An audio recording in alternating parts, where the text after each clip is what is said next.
खाद्य वितरण में ई टोकन व्यवस्था और किसानों की अन्य समस्याओं को लेकर ब्लॉक कांग्रेस पवई के तत्वाधान में गुरुवार को नगर में विशाल वाहन रैली निकाली गई, जिसमें मोटरसाइकिलों के साथ बड़ी संख्या में ट्रैक्टर भी शामिल रहे। यह रैली संदीपनी गार्डन से शुरू होकर सलेहा तिराहा, करही चौराहा, मिलोनीगंज बस स्टैंड से होते हुए तहसील कार्यालय पहुंची, जहां अनुभागीय अधिकारी को मुख्यमंत्री के नाम ज्ञापन सौंपा गया, जिसमें किसानों के लिए खाद्य वितरण में ई टोकन प्रणाली को बंद करने, पर्याप्त खाद की उपलब्धता, न्यूनतम मूल्य पर खाद की उपलब्धता, 5 हॉर्स पावर तक मुफ्त बिजली, 24 घंटे बिजली, कीटनाशक दवाओं पर जीएसटी की समाप्ति, कारोबारी के लिए अनुदान एवं किसानों की कर्ज माफी, बेरोजगारी, भ्रष्टाचार आदि बातों का उल्लेख किया गया।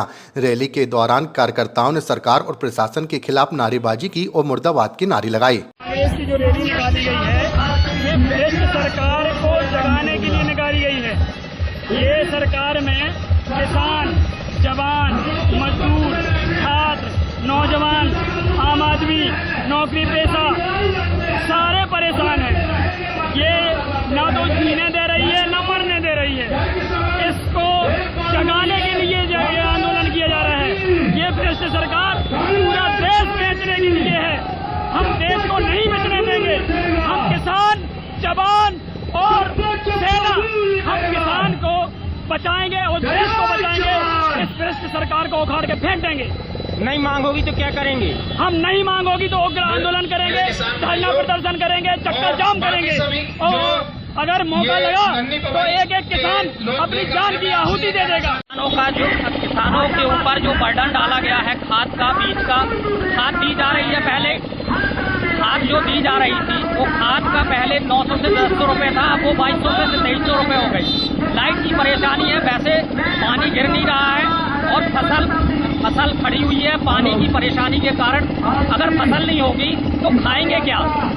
सरकार अपनी एक कुंभकर्ण की नींद में सो रही है।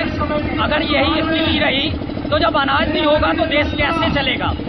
आपकी जो महंगाई दर बढ़ रही है उस पर घटाने का कोई भी, किसी भी हिसाब से कोई भी काम नहीं चल रहा है। जबकि $78 प्रति बैरल डीजल पेट्रोल फिर से मिलने लगा, लेकिन आज भी पोजीशन ये है कि लगभग जो रेट बढ़ गए उसको घटाने का काम नहीं हो रहा है। वहाँ पर जवान परेशान है, यहाँ पर किसान परेशान है, युवा सड़कों पर है। जो युवाओं के हाथों में किताब होनी चाहिए, उनको पढ़ाई लिखाई से मतलब होना चाहिए। इतनी बार तो पानी किसी भी नल से पानी लीक नहीं होता जितनी बार यहाँ से पेपर लीक हो रहा है। अगर यही स्थिति हुई, जो राम मंदिर का चंदा खा गए, आगे चल के वो देश कैसे चलाएंगे ये मैं नहीं जानता हूँ। जय हिंद, जय भारत। आपकी मांग क्या है? हमारी मांग ये है कि उनको खाद समय सीमा पर मिलनी चाहिए। जो जिस रेट पर था उसी रेट पर, अभी जैसे मूंग उड़द का रेट जो है उन्होंने कहा कि हम 2 से अधिक 10% से अधिक नहीं खरीद पाएंगे, तो वो किसान जाएगा कहाँ? इस मंडी में बेचेंगे। और कई लाइट बुक नहीं हो पा रहे हैं, कई मामलों को लेकर है, किसान परेशान है। मतलब 90% हिंदुस्तान का इंसान परेशान है। जितने बृहद तरीके से बड़े लोग बागों का, जो हमारे बड़े बड़े उद्योगपति हैं, उनका कर्जा माफ किया गया, वैसे किसान